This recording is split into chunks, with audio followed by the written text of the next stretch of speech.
Salve moçada, bem rapidinho, eu queria deixar de novo aqui a nossa mensagem do nosso tempo de esperança de hoje. Você sabia que teve um personagem na Bíblia que nunca foi curado? A Bíblia tem muitas histórias e muitos relatos de pessoas que foram curadas, mas tem um específico que eu quero falar hoje que ele nunca foi curado das suas dores e das suas dificuldades. Então fica comigo até o fim da mensagem para a gente descobrir essa história interessante desse rapaz. Nós estamos agora no dia 15 de junho, já completando umas boas semanas de isolamento, e eu tenho insistido muito, falado nas últimas mensagens, a respeito dessas questões dos convívios, dos acertos, de a gente se acertar com uma série de coisas da vida, da casa, do trabalho, do convívio. E uma coisa que eu tenho insistido bastante e hoje eu queria conversar é quando às vezes a gente fala a respeito de se acertar com o espelho. E por isso que é importante às vezes de pensar nesse rapaz dessa história. A história fala a respeito de um rapaz chamado Mefibosete. A história dele está no livro de 2 Samuel, no capítulo 5. Não vou entrar no mérito do texto, não vou ler o texto aqui, porque eu quero deixar uma mensagenzinha curta, aí, no máximo uns 10 minutos para todos nós aí, para a reflexão da semana. Mas o que é a história do Mefibosete? Mefibosete foi o neto do rei Saul. Saul foi o primeiro rei do povo de Israel, na história do povo de Israel. E esse rei tinha um filho chamado Jonatas. Jonatas foi o melhor amigo de Davi. E Mefibosete era o filho de Jonatas. A história conta um dia muito triste na vida desse menino chamado Mefibosete. Quando saiu para a guerra, junto com Jonatas, e os dois foram derrotados. O exército foi derrotado e os dois foram mortos. Pelo costume daquela época, quando um rei derrotava o outro, ele invadia as terras e matava toda a descendência daquele rei, para que não houvesse guerras e não houvesse direito de reclamação de territórios e direitos, uma série de coisas. Então, sabendo da morte de Saul e de Jonatas, todos sabiam que o próximo seria Mefibosete. Para que Mefibosete pudesse sobreviver, a babá, a mulher que cuidava de Mefibosete naqueles dias, naquela época, pegou Mefibosete e fugiu. Só que na fuga, ela levou um tombo, não se sabe como, não se diz como, mas justamente ela derrubou o menino no chão e quebrou as duas pernas do menino. Então, vocês imaginem o que foi esse dia na vida desse menino. Ele perdeu o avô, ele perdeu o pai, ele perdeu o palácio, ele perdeu todas as regalias, ele perdeu a história, ele perdeu os direitos, ele perdeu o futuro dele como cidadão, como pessoa, como um tudo. E pior ainda, ele ainda perdeu o seu futuro como criança, como pessoa. Você imagine que ele teve as duas pernas quebradas e naquele tempo não existia assistência médica como existe hoje. E o que precisou ser feito? Ele precisou ser escondido ainda para que ninguém encontrasse ele. Ele foi parar num lugar chamado Lodebar. E esse lugar ainda tinha, a tradução do nome Lodebar é sem comunicação. Era um lugar onde nem as palavras chegavam. Então você imagine que esse rapaz ficou aleijado das duas pernas. Ele perdeu, além de tudo, perdeu sua condição quase como ser humano, porque quem chama a criança que não pode correr para brincar? Que menina às vezes corteja o rapaz que tem um pouco de dificuldade, algumas coisas assim. Então a autoimagem, inclusive, desse menino, desse personagem, foi absolutamente destruída naquele tempo.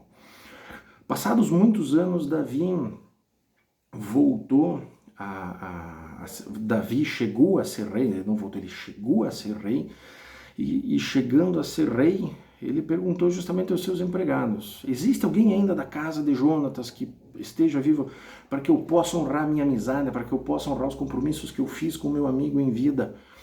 E aí justamente avisaram ele que havia um menino, o filho de Jonatas, que estava vivo, e Davi mandou buscar esse rapaz.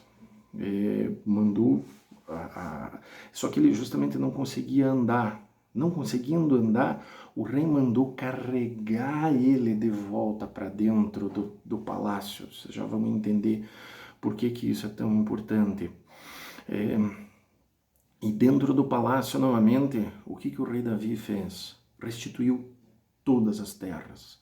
Não restituiu o título dele como príncipe, como herdeiro do trono, porque agora Davi era o rei, mas restituiu os empregados, as casas, as terras, tudo que aquele menino havia perdido. E ele já estava numa idade avançada, porque ele tinha inclusive um filho já. Ele já devia estar ali nos seus 20, 25, a gente não tem muita certeza a respeito da idade, mas ele já tinha um filho, inclusive. E o que o rei Davi, inclusive, fez? Restaurou para ele a dignidade dele dentro do palácio, inclusive. Você vai sentar à mesa do rei. Você vai almoçar e vai fazer as refeições junto comigo. Tuas terras estão lá, tua vida lá, tudo que você tinha restaurado. Então eu fico imaginando, inclusive, Salomão, Absalão, os filhos de Davi sentados na mesa e Mefibosete junto com ele ali.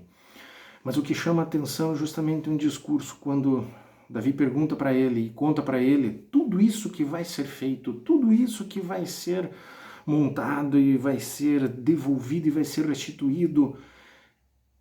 Qual é a posição dele? Em vez dele ficar feliz, em vez de ele permanecer, sabe, quem chegaria às vezes para você assim, você ganhou na Mega Sena, tudo que você perdeu vai ser restituído. Cara, qualquer um ficaria doido com um negócio desse. Vocês sabem qual foi a resposta de Mefibosete para o rei?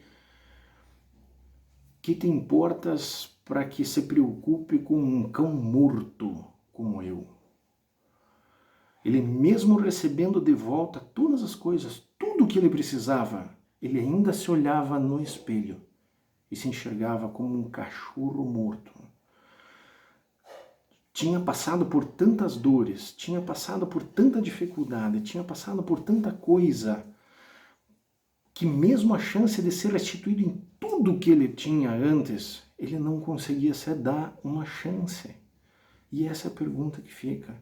Quantas vezes nós não nos damos uma chance? Essa é a grande pergunta.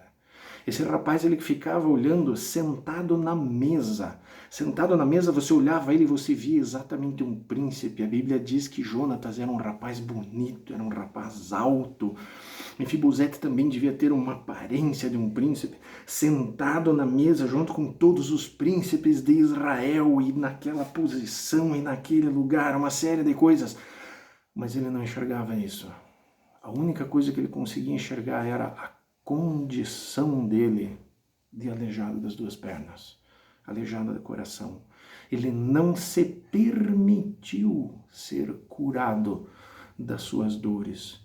Então, quando eu falo, às vezes, desses acertos que às vezes a gente precisa fazer com o espelho, essa é a grande ideia. Será que às vezes nós estamos nos permitindo ser curados?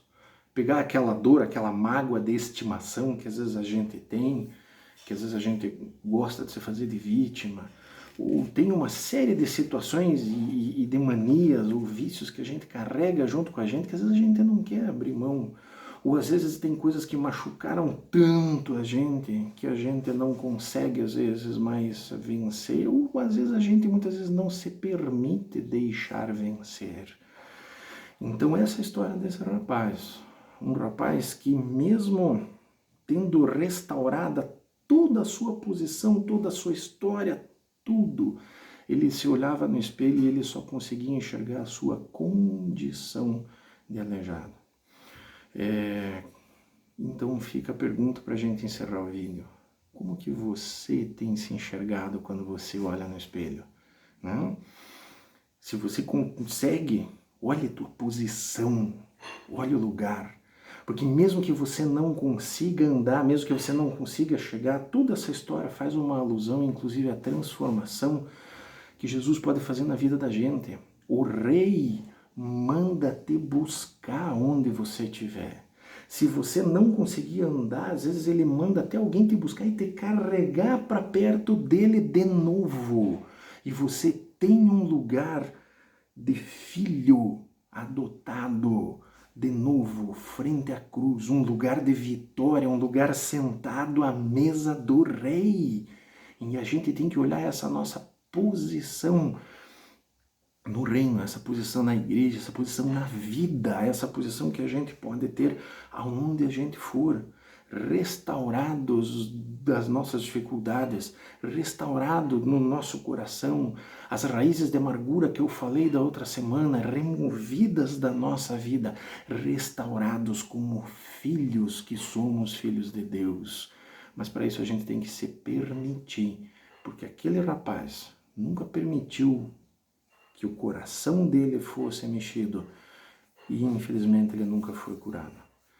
Que Deus nos abençoe, que Deus nos dê uma excelente semana, que Deus nos dê vitória sobre tudo. E hoje eu encerro justamente o que eu falava sobre espelho, mas que justamente Deus nos dê as vitórias sobre nós mesmos. Uma coisa que eu sempre falo para os meus filhos: vencer os outros numa competição é difícil. Vencer a gente mesmo, abrir mão das coisas da gente mesmo. Vencer a gente, esse é o grande desafio. Que Deus te abençoe nessa caminhada. Abraço grande, excelente semana. Valeu, tchau, tchau.